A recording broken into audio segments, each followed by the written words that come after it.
people hear my story and think this guy is sadistic. I realized how the brain works. I figured out how the brain works. I'm a scared kid, and that's what gives me so much power. I had no foundation, and I built this off of just researching the mind. The feeling you get is basically invincibility. You realize that you can't do it all the time. When you need to do it, I know I can go to a place that I can live in. And when you know that you can run on broken legs and you can do certain things that a lot of people can do, but they're not willing to do, this power, this sympathetic nervous system of fight or flight, and you're fighting, it gives you this charge of energy of when you're sitting there at 3:30, 4 o'clock in the morning and you're duct taping your feet up because they're broken, and you're doing it by yourself, and you're going through arguably one of the hardest training in the world. And these guys, most of them are healthy, and you're going through it broken, and you're already at a disadvantage, but you're still there. You can feed into that and tap into that for a lot of power. But if you look at it, well, I'm broken, man. I'm not gonna make it. But if you look at it as, man, I'm broken and I'm still here. And I'm fighting, and I'm gonna find a way to get through this because I have no other place to go. It gives you a lot of power. When things start to suck really, really bad, my brain and a lot of people's brain, they don't go to your dad beating you up. Your brain says, we gotta get the out of here. This is miserable. So anger goes away a lot of times when you're suffering because your brain just says, we gotta run. We gotta go. So that anger is not popping up saying, oh, I wanna show them. I wanna show those people. No, there has to be a much deeper. When I say deeper, it has to be down to mineral soil. It has to be down to that nice mineral soil where nothing can burn. You can't burn dirt. So it has to be down that low, that literally is something in you that's at the core of your soul. But you don't find it unless you spend a lot of time with what you want to be in life. I can't give that to you. Right. You can't give it to somebody. When you find your true passion in life, and my passion for me was like, oh, I want to be, I don't give a Navy SEALs, Army, I don't give a shit. I want to serve my country. I want to be someone that I'm proud of. I want to look at myself in the mirror because I was so disappointed. That accountability mirror I talk about, I was so disappointed in what I saw every day. I wanted everybody to love David Goggins. And a lot of people did. I didn't love myself. But I knew a lot of us want to find peace first. So people say, man, you always talk about this suffering and pain and I'm at peace right now because I went through that. You don't find peace first. If you do, Merry Christmas. More power to you. More power to you. I found peace on the opposite end of finding myself. And no one really finds themselves without going through trials, tribulations, suffering, accountability. And accountability is suffering. Being accountable every day for doing right for yourself, for the people next to you, it's miserable. It's hard. So, even the smallest details. I study the darkness. You find no fucking answers in the light. None. It's too happy. It's too nice. We don't need to be taught how to live in happiness. Well, that just comes naturally to us. Happy moments, but the dark times, man. And you can't get there unless you put yourself there. Life will take you there. But when you get into those dark moments, that's what how are you able? Man, I couldn't. I was a junior in high school. How are you able to write like this, man? I go to such places in my mind and I study the darkness. Like it's not just physical. When I was growing up and I saw my mom getting beat and I got beat and I was some stuttering little black kid in an all-white school and I'm on stage and I got to say one line, one fucking line. one fucking line. In line in front of 15 people, and I walk off stage, come with a stutter, all those insecurities and all those things, man. I used to go home and cry. I'm like, my God, man, I'm all fucked up. As I got older, we got to study this shit, man. The only way we're going to get through this, if we study it. So every time I'm in a dark moment and life's up around me, whether it be physical or just life, I get in it, man, with a pen and paper. I'm like, okay, this sucks. I can feel like I'm losing my shit. Let's come out of this mother of genius. I studied the black matter of the mind, the dark matter, like fucking Stephen Hawking. I said it right. That motherfucker studied the space. That's where I consider myself, man. And so many people get it wrong. And I don't give a fuck, man. You can't for me. I cannot help people. There's a lot of cookie cutter shit out here in this world. Discipline, wake up early, take a cold shower, this, that, whatever. It's all bullshit. What they don't teach you within the cookie cutter is like our minds are like a garage. And the garage, if you open a garage, it's all cluttered up. It's off. You can't put your car in there. You got boats and you got kids, toys and shit everywhere. But if you organize that garage and you put everything as rightful spot, you can pull that car in there. You can put 2 cars in there, put bikes in there. And that's like with the mind. People talk about discipline, determination, repetitions, and all this shit. Consistency. Why people fall off the wagon so often is because their mind is full of shit. There's no room in that mind for discipline. There's no room for consistency. They may do it once or twice, but then the mind takes over and that cluttered garage comes in. And then it's like a circuit breaker, man. A circuit breaker just overloads, sparks in our minds. That's our mind, man.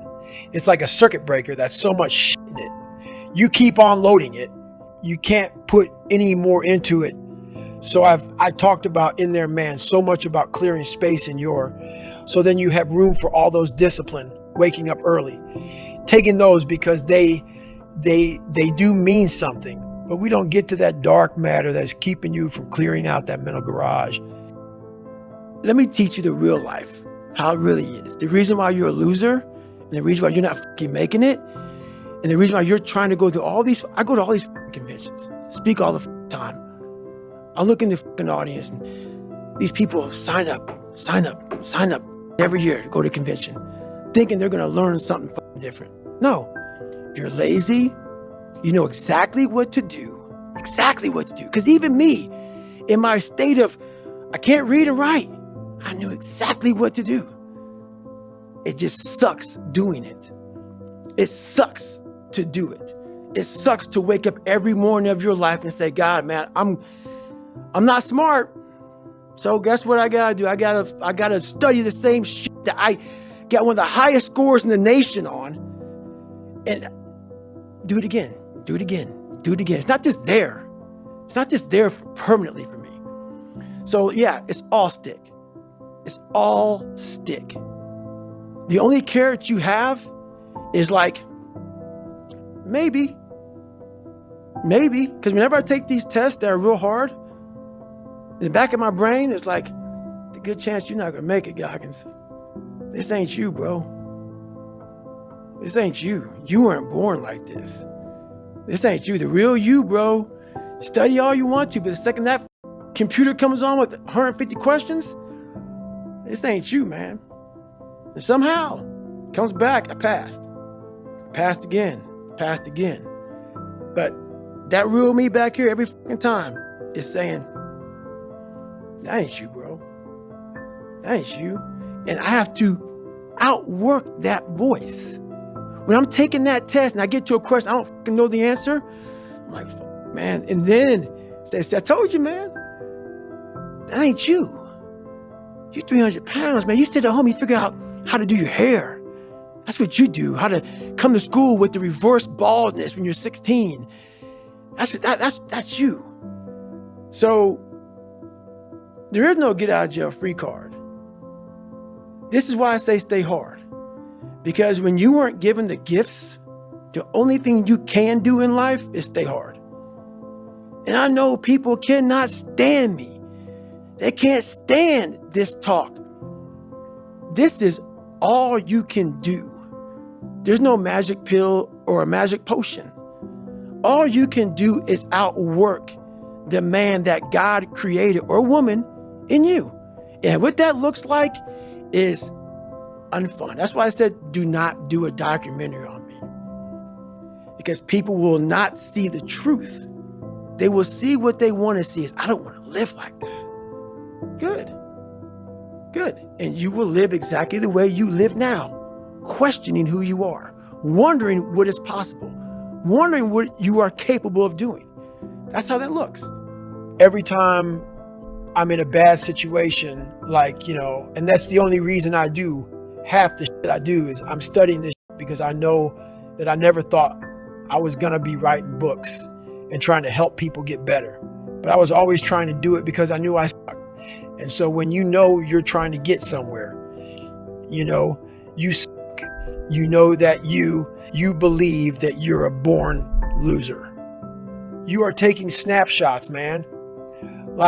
You see something on your phone. Like, oh man, I'm going to take a snapshot of that, or how we do the little picture so you can save it on your phone. I do that in my mind. So when I get in these moments, I'm like, okay, wow, that's some good knowledge right there, man. I snapshot it because I know that I can use that later. I can use this because I'm not out there. I'm not most people. They go out and they run and they go out and they do. And they're like, oh, this is beautiful. Look at the mountains and the shit and all this bullshit. No, I don't like it. My body hurts. I'm hurting. How do we get through this? It's a lab. It's my mental lab. And so when I come home, I'm not forgetting it. Every day I get done running, or every day I get to work, every day I get through studying, whatever it is that brings to that place of knowledge. So I come home from running and I write everything out. People have talent, and this is going beyond your talent. When there's no more talent, what happens to you? Most people quit. People only go to their talent level. And once your talent level is gone, it becomes a mental game that the whole mental game sets in then. And most people can only perform to their talent. And they realize, man, why am I always messing up right here? Why? Why is this my big hurdle? It's because you're performing to your talent. And then after that, your mind has nothing for you. I see fighters. I see runners. I see people who they're great, but they get to the edge of their talent. It's like, man, what's up? Because you're now at the point now where your talent ain't going to do for you, my friend. Now it's the mental game. And that's where people get lost in life, get lost in that next level. And that next level is found for me in the things that I do. First of all, I didn't have much talent. So I had to train one thing. You better train your mind, because my talents can run out way early. When it got hard for me back in the day, bro, I'm done. I'm out. See you, okay? I got to invent a motherfucker for that can. So I invented Goggins. I invented a motherfucker that realized we're not good enough, but Goggins realizes we're mentally strong as, and we're going to outstrength these motherfuckers in the mind. And so many people just want it the easy way. I'm sorry, man. It's not. So what they start to do is they build this narrative of it's okay. When the narrative should be, you need to work harder. You need to discipline your mind better.